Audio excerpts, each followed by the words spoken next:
Hey everybody, and welcome back. Right, well, as you can see, nothing has happened on this. Steam Shop's got the barrel, but he also has other jobs to do, obviously. And in fact, I spent Wednesday afternoon there getting covered in soot because he'd just had the steam boiler inspector in, so he's got to take everything to bits so they can look down into the tubes and all that sort of stuff. And I'm sure this has happened to everybody. You take something apart, and then when you go to put it back together again, it won't go back together. It won't line up. And there's a big chimney thing on the top. Took it off, got the inspection done, put it back on, and it didn't line up to the piece that goes out to the actual stack. So I'd been there for lunch. We set two and cut it in two and put it together and marked it, and Dave re-welded it back together. And so I was black and I got washed up, and then when I got home though, of course, Linda says, you know what you've been doing? And now my face is black and everything. So anyway, that was one day during the week, but that means that the engine's still on hold. So what we're going to do now, this is actually Saturday, I've had a busy week, and you'll see I'm in a t-shirt, gone from being like 40 degrees last week to being 80 degrees this week, and I think it's back to 60 next week, but anyway. At least there's no snow. So what we're going to do this week is we're going to put sort of the rolling chassis together, and then we'll lay out a wiring diagram and start doing the wiring, and then when all that's done we'll put the engine in. I'm getting a little bit old for humping 82 pound or whatever this weighs into a frame. Particularly this frame is awkward to get into. It's a sort of one-shot deal. You get it in or you get it stuck. So I was going to do the little trick of laying the engine or laying the frame down flat and sort of putting the engine into it. No, I'm right the first time. Laying the engine down and then putting the frame over it. But that would mean waiting another week, a week without a video. So I thought, no, we'll do it the other way. I'll get George to give me a hand to put the engine in. So, okay. Now, of course, you'll get to see what colour the final bike's going to be. So let's get stuck in and put some wheels and things on this bike. Right then, so there it is. As usual, lights etc. play a little bit of havoc with colours. This is a nice bright red. I don't know if it's going to come out as bright red, whether it's going to have an orange tinge to it, but it's actually the same red. Well, it's basically a BSA red. It is, the mix is a General Motors colour. But here's a bit of information for you. Red is expensive. Why, I don't know. Obviously something to do with the pigments that are needed to make red paint. But when I went out and bought some more paint, I bought a quart of clear coat, a quart of epoxy primer and a quart of red paint. The epoxy primer, of course, is a two-part thing, so there's hardness to buy as well. But, you know, it's quite complicated. You know, I've got a strange feeling of deja vu that either I've told you this. I can't have done because I haven't told you what the colour is. Anyway, if I've told you, I'm going to tell you again. So the epoxy primer is chemically quite complex. Same with the clear coat, because that needs a hardener as well. So basically the primer, quart of primer is about $40. Quart of clear coat is approximately $40. Quart of red paint, which is just pigment in a solvent, was $86. So there you go. So if you've got a red car and you need to get any bodywork done, it's going to cost you more than any other colour. Okay, let me start off. We'll put the swinging arm in. Then of course there's going to be the black suspension unit, which is why I did the black stripe down the centre of the tank. Black suspension units, black stripe down the centre of the tank, black headlamp. Then we're going to have some various polished alloy, and of course the white of the mudguard, the white of the side panels, the white of the front mudguard. Oh, and the white of the actual panels on the bike. So I think it's going to look smart. Let's get stuck in.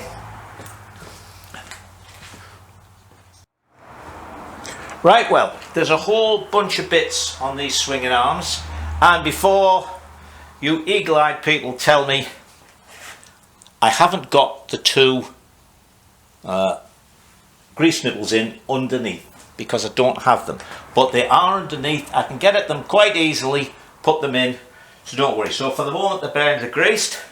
I've just noticed I missed a little bit of paint there, so I'll have to see to that later on. Now then, we've got our needle bearing in.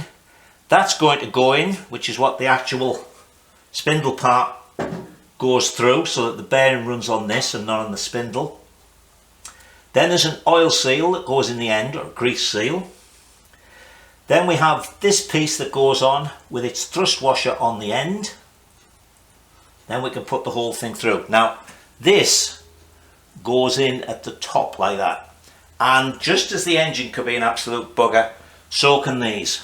Sometimes they just slot in, no problem. Sometimes if you haven't got them exactly right, they get stuck. So the big thing to remember when you're doing this is make absolutely sure you've got it the right way up. Okay, because I have done this, you get so involved, you haven't set up right. You finally get it in, you think great, and you look and it's in upside down. You've got to take it out and go through the whole struggle again.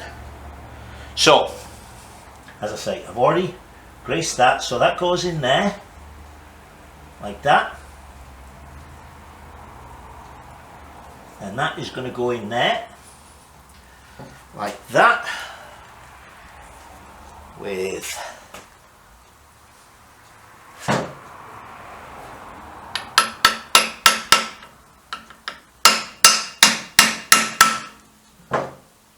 because that hasn't gone in straight, as I mentioned. Oh, it's twisted that. These things are a bloody pain in the arse, they really are. The pointless overcomplication. Complication?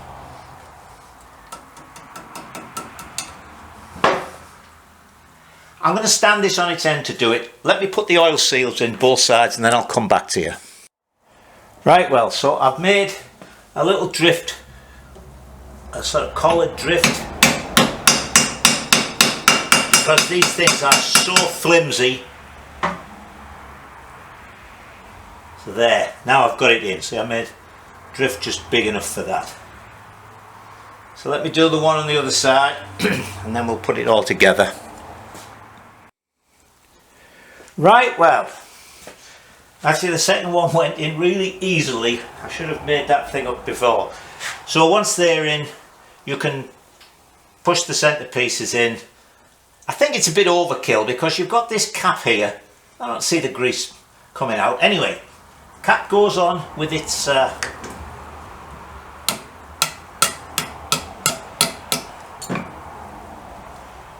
thrust washer thing on. The word escaped me for a minute there. Let me put this one on this side. Now you've got to make sure they're right on, because there's absolutely no space to spare in here.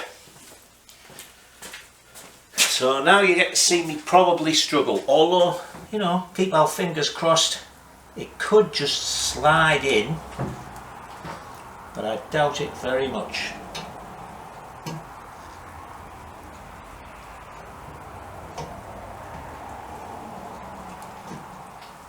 Oh! Oh! It's the right way up.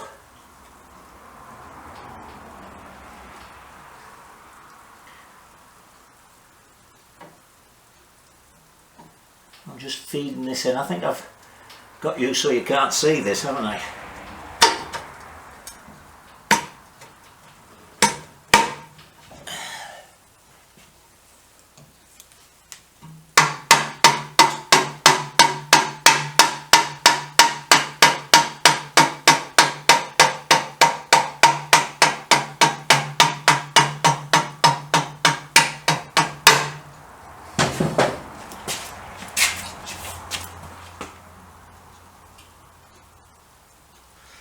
It's coming out, that's alright. Sure this side. Whoa! I say whoa to that. That's the easiest I've ever put one of those in, I think. Alright, all I've got to do now is put this on, and this on, then we'll put some rear suspension units on. So let me do that. So there's our rear suspension units on. Next thing I'm going to put in is the fork yokes. I've greased the bearings, the top one's in there, found the pinch bolt. Everything was together with the exception of the big nut I made to go on the top.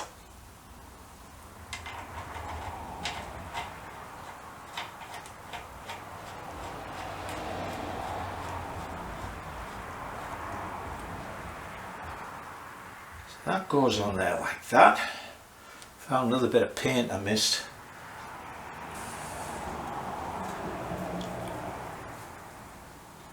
And that of course is going to go on there.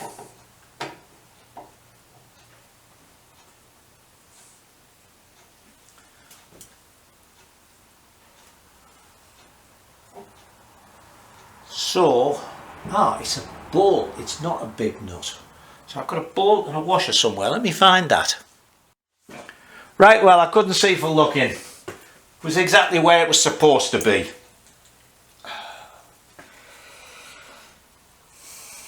With all the other bits that I took off from the yokes. Alright, so now we can put that on there.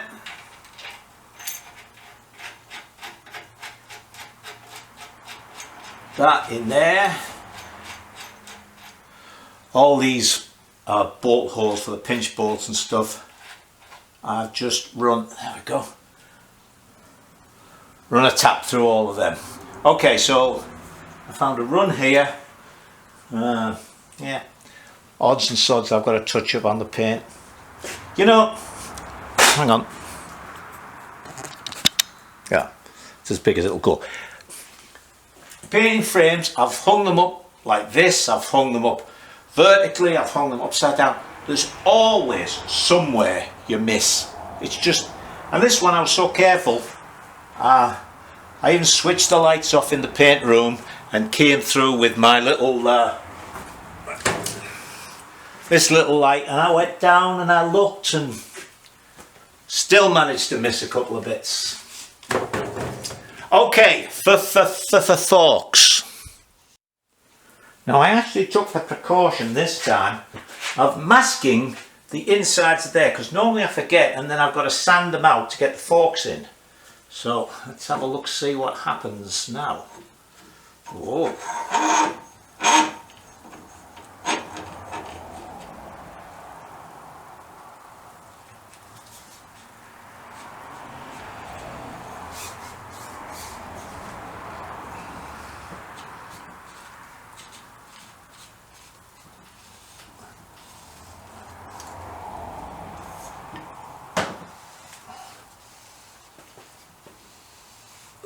Come on. I think I've tightened any of these up. Well, maybe.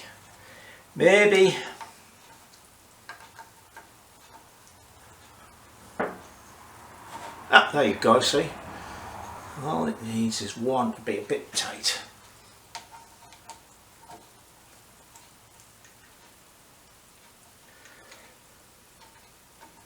Now here actually, the 8mm bolts at the top and the 6mm bolts at the bottom, which are all Allen bolts, have got the same size hole in them.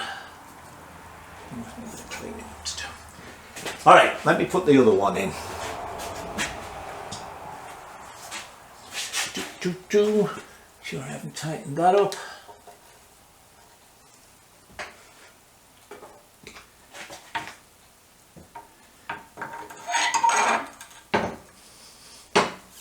Of course that went through easier, it's a small hole at the top.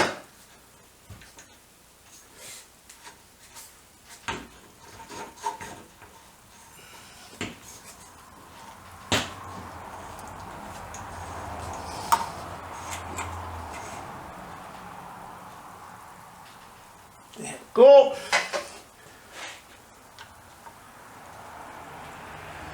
So what we'll do, look, we'll turn them so the slightly scratched bit is to the inside. How would that be?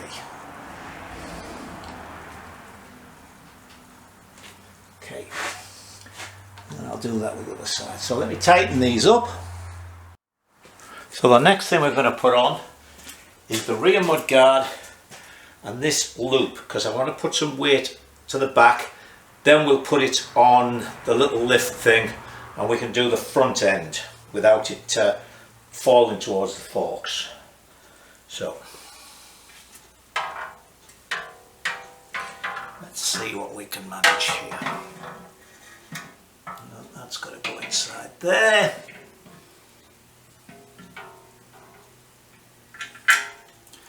Another three-handed job.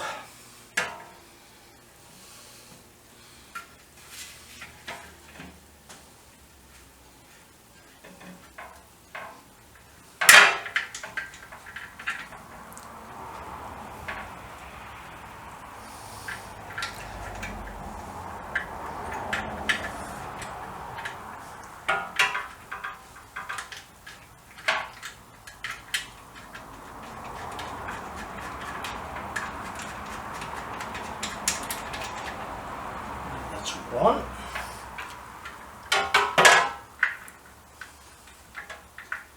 Come on now, line up.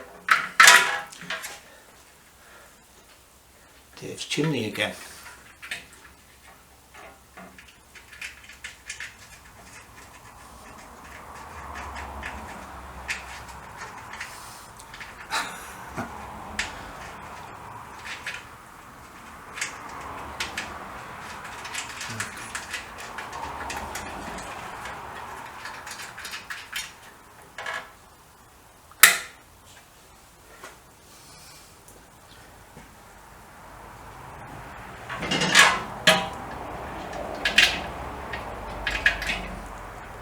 There, there's a big greasy smear on there now.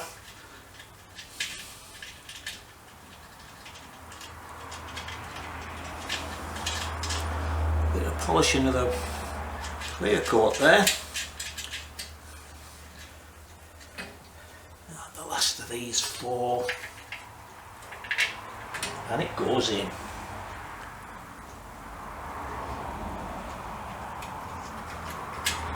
Just fasten these loosely while we get all of them in.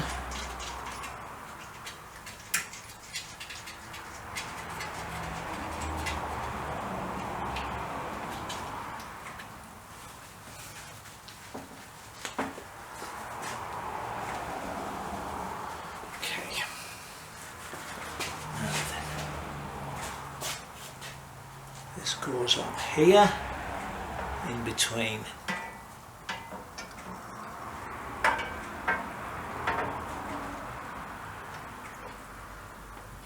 them.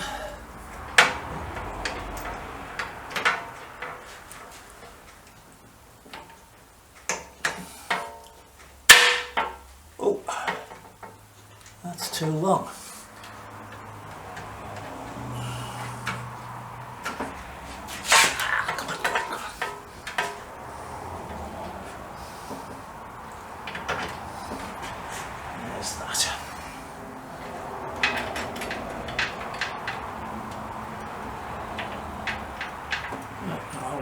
One of those nuts, but they're too tall, so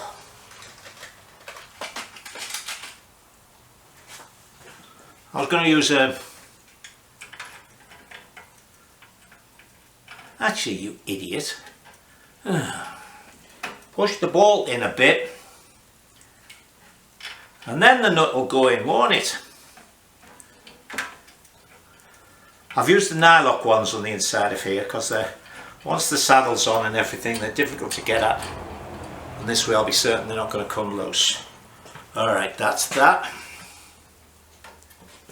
And we need two more. I had a little bag with all of these in there, that one and that one. Is it?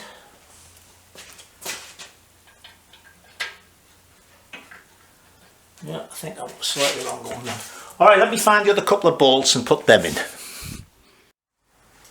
So there's that in. I haven't completely tightened it up yet. I'm probably going to be making a strap here underneath to take the wires from the indicators and the lights. So we won't tighten that up. I put the one in down at the bottom as well. So let me lift this up onto the little lift thing, and then we can put the front wheel in and then the front mudguard and stairs. Now you see with the rear mudguard and that on, this balances nicely, so I've put it on the lift, lifted it up high enough to get this in. And we have a couple of spacers that go in this, so that goes in there. Thin spacer goes in this side. Actually, I guess these spacers are, no, okay. Thin spacer goes in that side. This thicker spacer goes in that side like that. So hang on, excuse me. Now you may remember that because these have the spring in one side, oh, I loaded too much, and the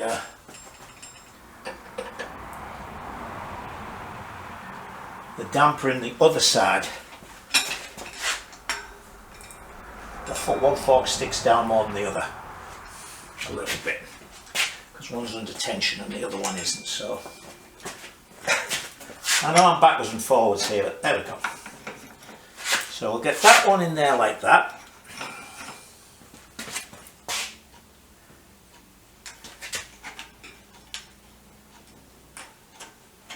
That one to come through there.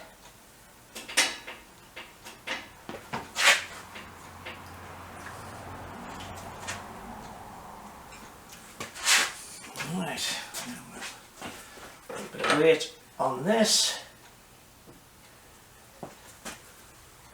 Yeah, that's lined up.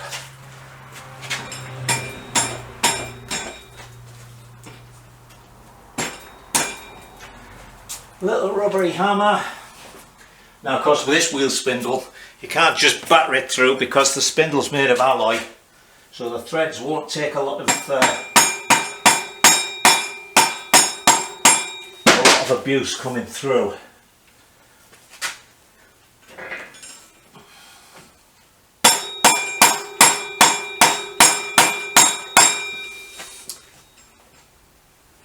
A little bit skew with here. A little bit skew withy.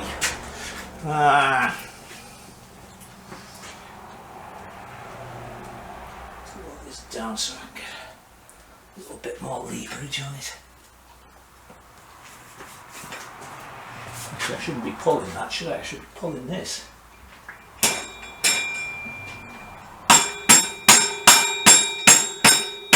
There we go.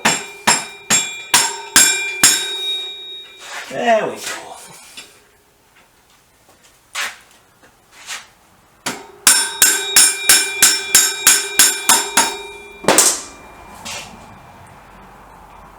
Jolly good.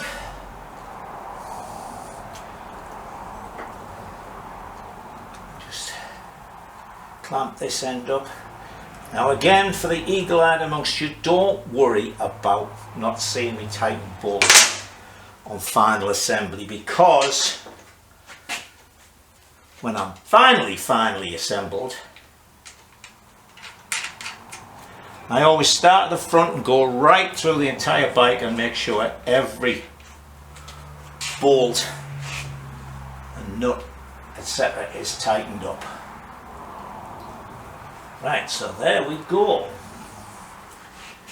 Okay, so let me get this tightened up and then we'll see about the front mudguard.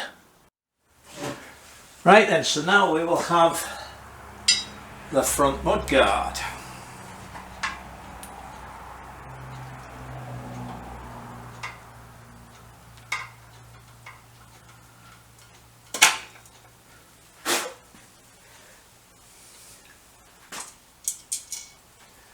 Forgot me grease, grease.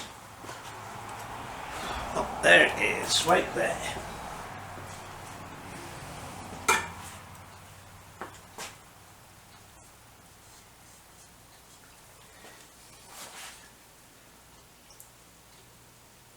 Bit in the nut. So it's going to go on there.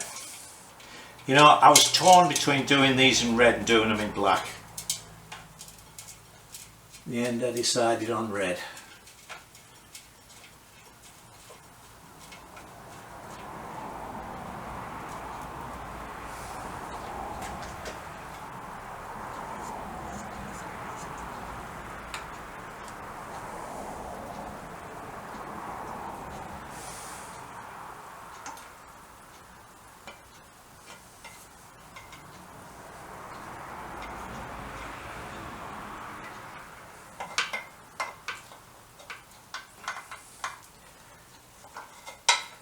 Well, that must have been a...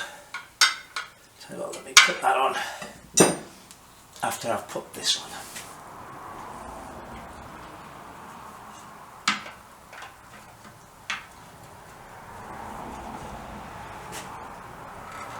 You know what, I must have put these on the wrong way around.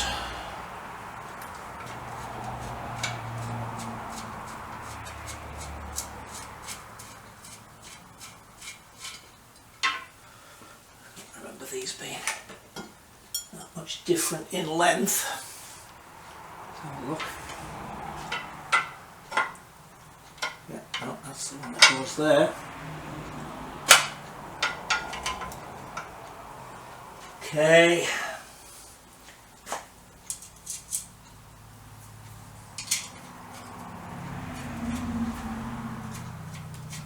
See, I'm trying not to get in your way.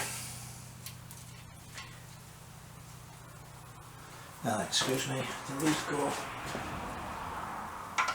Yeah, they go on the inside. Inside.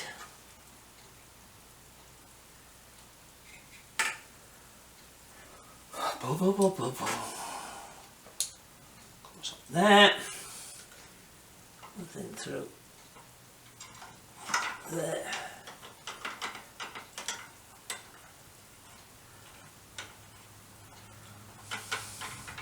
Now what I'm going to do, I'm just putting this on because I wanted to see what it looked like. But basically what we're going to do today is put on all the stuff that is needed for the wiring.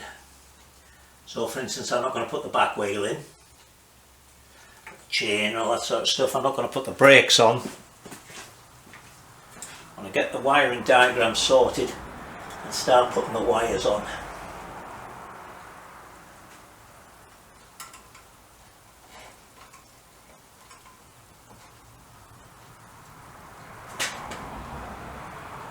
Come on now, get in that hole.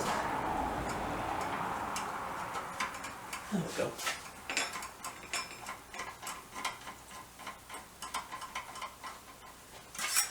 Ba-ba-bum, ba-bum, ba-bum.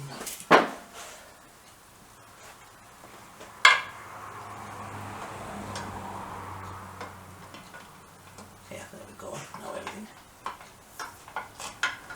Now everything fits. Where's that other locking washer gone? Only put one on there. Let's put these little bolts in first and then we'll find another locking washer. I've definitely got two out. Maybe on the floor somewhere. Oh, like that. That's the only trouble with these ones with a ball end. They don't hold things on as long.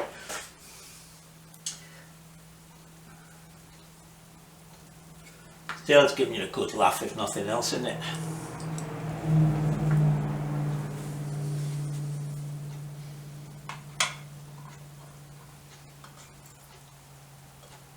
Gotcha.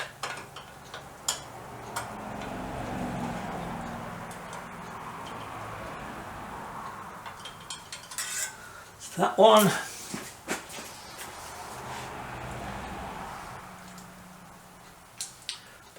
I'm going down to Dick's next week to get my alloy barrels done. I'm going to do a little video because I've actually, although I didn't film any of it, oh for God's sake, to get this started with my fingers. I've got a lot of the little jobs done. I'll show you them. Actually, I might be able to do it next week because we're going to have a little bit of a gap depending on when I get the... Come on.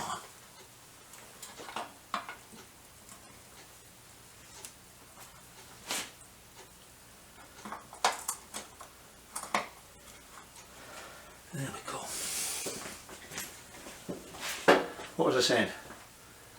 If I don't get the cylinder back, I might be again stumped a little bit for things to do. And if I've got the barrel done, I can get the triumph completely finished. I'll show you the few little jobs I did on it, and then we'll take it out for a ride.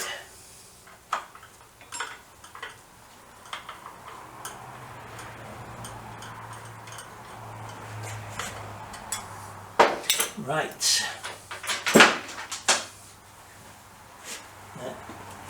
Finished. I find all these nuts and bolts and things when I'm sweeping up.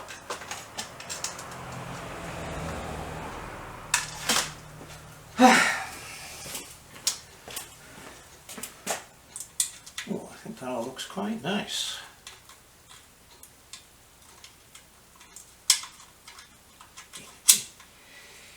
There we go. More grease on the nice white. Right, there's 7/16, so we'll get those. So the next thing I'm going to put on is the front, well, the headlamp mount, because then I can put the front indicators on that, and then we'll go around and do the back indicators.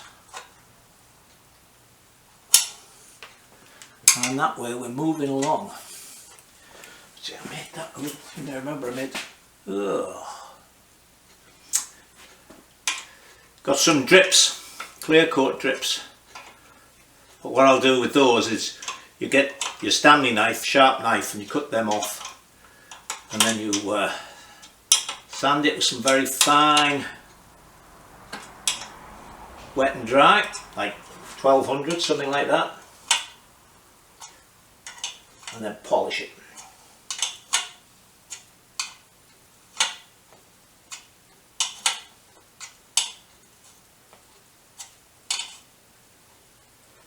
That's that.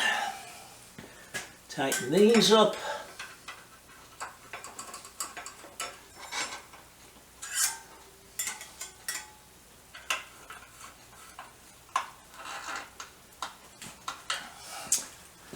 And I think that looks quite tasty. I like this red. I like red actually, it's my favourite colour. So it's strange that I've never done a red bike before. Alright, what does it look like to you? That's not bad, is it? Coming along. Alright, let me get the other bits out.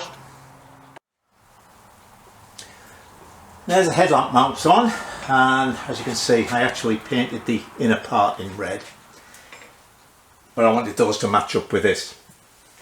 So I'm not going to put the headlamp shell in yet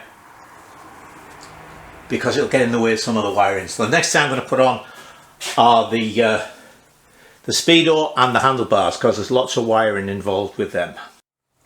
Right, well this is another three-handed job, but we will attempt it with only two, because you see that's got to go on there,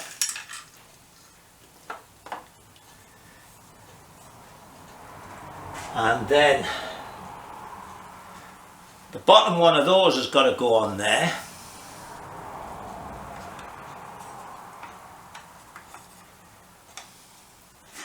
and then handlebar's got to go on there. And then that has got to go on there. Once that's on, actually, I can't tighten it down too much though, because I've got to be able to slide the other one on. That's there. Then we've got to get that one under.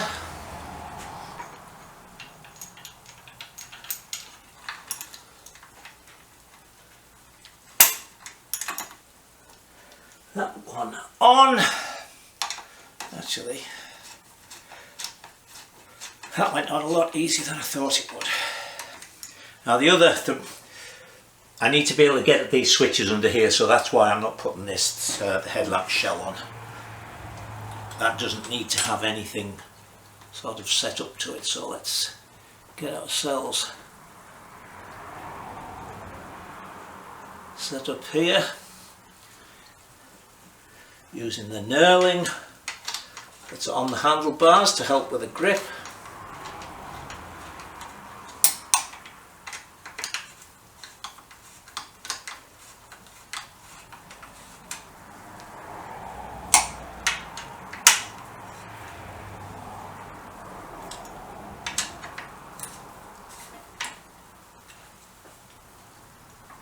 Something isn't right here.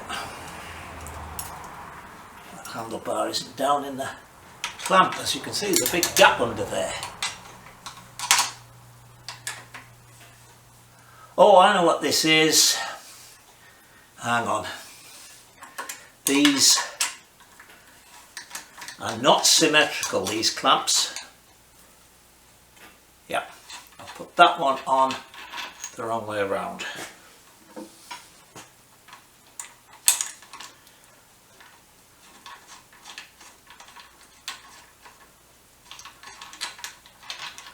If you can see from there, hang on, too many things in my hands here, but one bolt is closer to the handlebar than the other one is, and I got it the wrong way around. That's the sort of thing that's guaranteed to happen when you're sort of doing things cack-handed like this. Now we're shaping. Make sure this is moved a little bit. Be alright. Obviously we'll adjust these to suit when we're finished. At the moment we just want them on. Clamp down.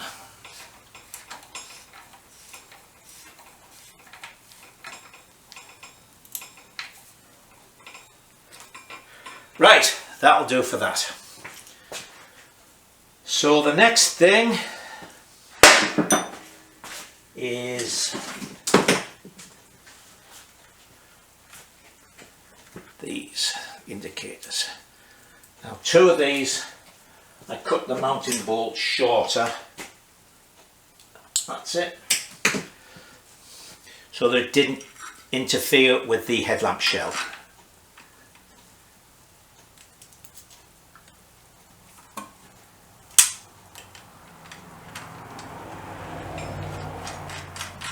Right, so let me put the other one of these on and then we'll go and look at the back ones. Now the back ones, because they are sort of inside there, they're slightly difficult to tighten up. So, as you'll see in a moment, I had a rummage around, found an older spare 14mm socket, because these are 14mm nuts.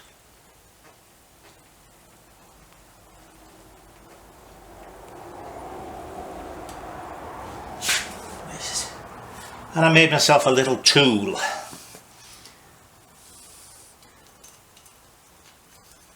To in there.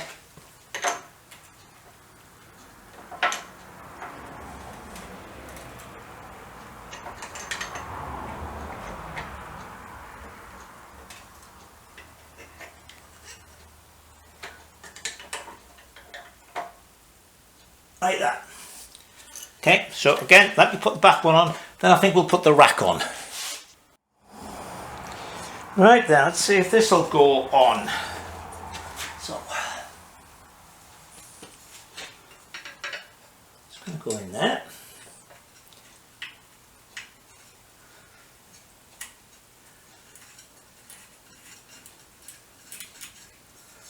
That. It's going to go in there. Now these two mountings on the mudguard didn't turn out to be exactly equal in height. So the two spaces I made, I stamped them on the bottom. One for left, one for right.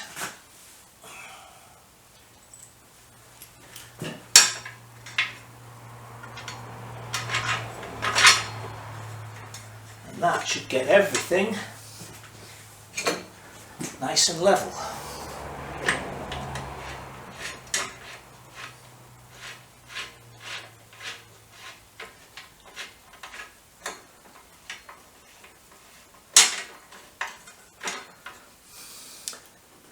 Too much paint in them. Hang on, let me run a quarter fine tap in them.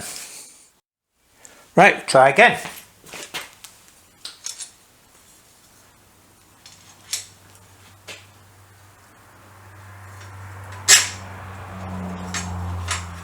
There we go, straight in.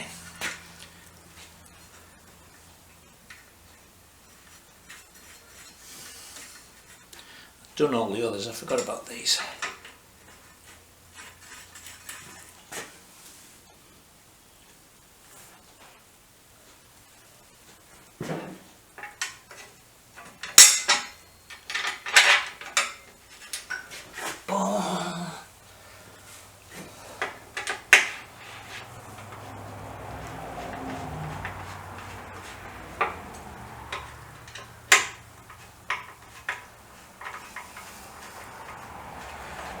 Down far enough to centre them in the countersink.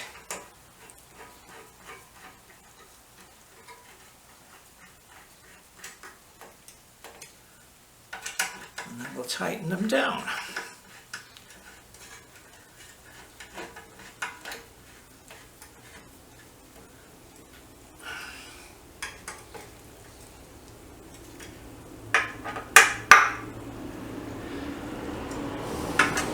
And as you can see, I left that with that swirl pattern in it. I think it looks nicer than. Whoa, not too bad. Okay, the next thing is going to be the two mounting bars for the various electrics. So I'll put the two mounting bars on, and we want to have, let's see, that goes on there.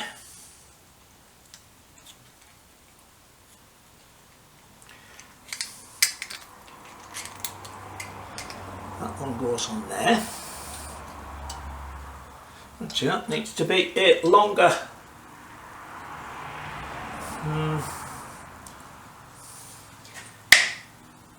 Maybe not. I was going to say I need a longer bolt there. I'm not sure that I've got one.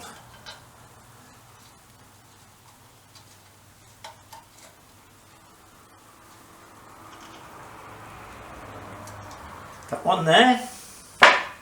Then we have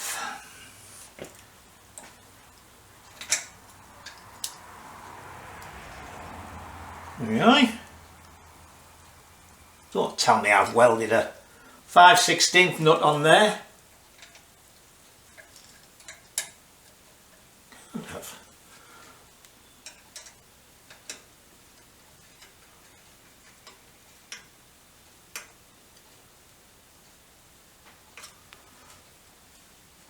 Well, that was weird. And then this goes on here. Now, did I put it on that way? No, probably put it on that way, didn't I?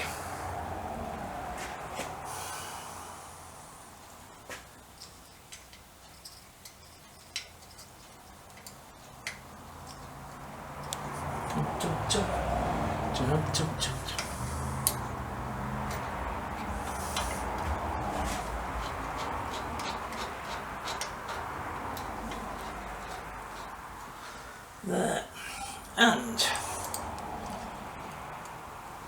last one on this side goes there.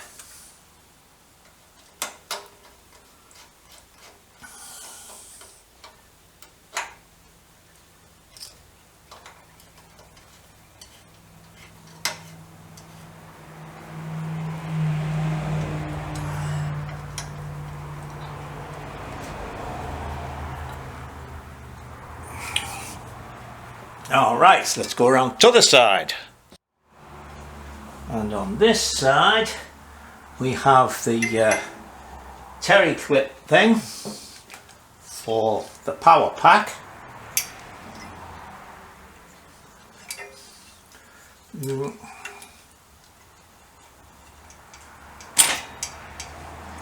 Get in there. Okay. And then we have our little electronical gubbins for voltage rectifying and regulation.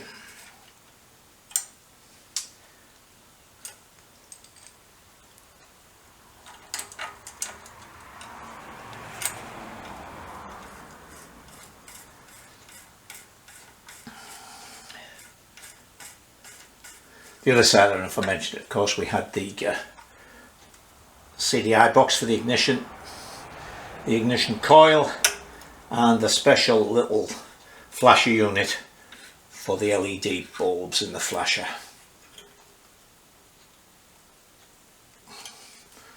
Right, needn't bother putting the rear brake on yet because those wires come right up to here, so we can do that. So the other thing we need to put on, the last thing, is the backlight. Now the backlight, I've got a grommet in which will help there, and I've also put some rubber, 1/8 inch rubber there.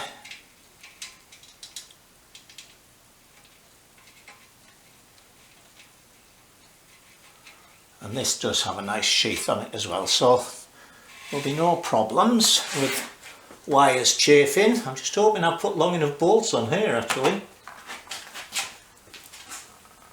Only just, wow. Never thought of that when I was putting them on.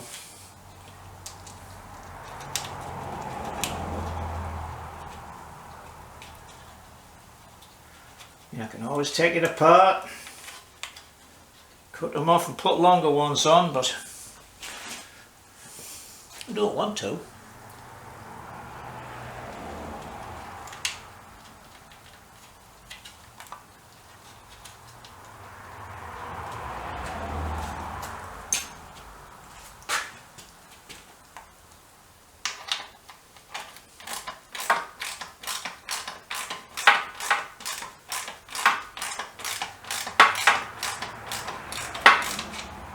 Oh yeah, they're plenty long enough by the time I've squished this rubber down.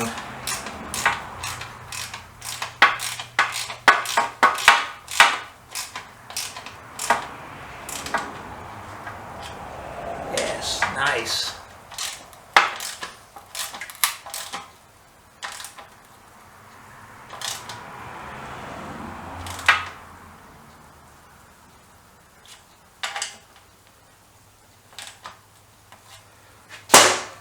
Okay, okie dokie, hang on there.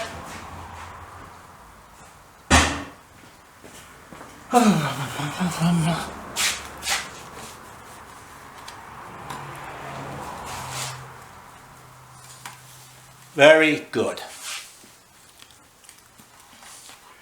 Right, so that's everything I need to put on electrical. So now let's have a look at what we've got to do for a wiring diagram. So I got so far and it got so complicated on one sheet of paper, I decided to break it up into circuits. So this is what we have got. All right, I'm probably going to have to change the camera around a little bit. Oh no, I can just move you.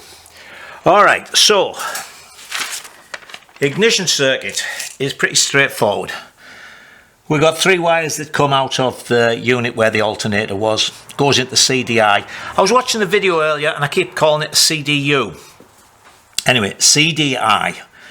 So from that there's 3 wires. One's a black and white for a kill switch, which we're not going to use because we're going to have an ignition switch.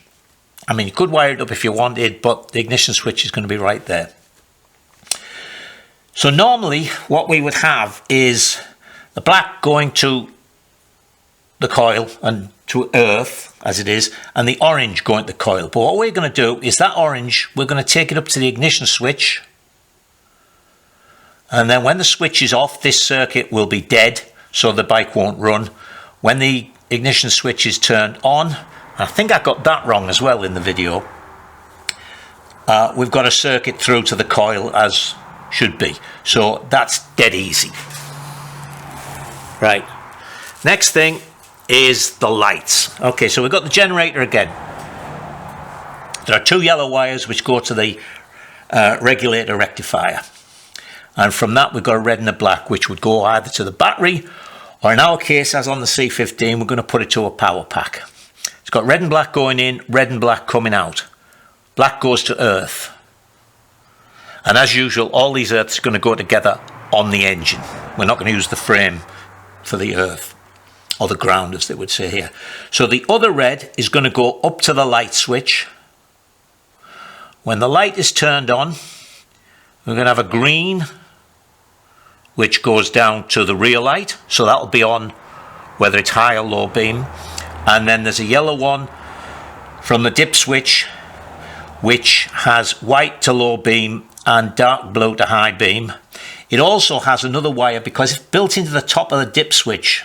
I don't know if I told you this, there's a little LED, and that supposedly comes on when you're on high beam. Now I assume that would be hardwired in, but it isn't. So there's a dark green wire on that switch, which, as I say, I thought would have been internal to that little LED, but it's not. It goes out and comes back in, or it comes in from there. So anyway, it's in the circuit for the high beam, so we can wire that up. Right, that's the lights. Next thing is the horn.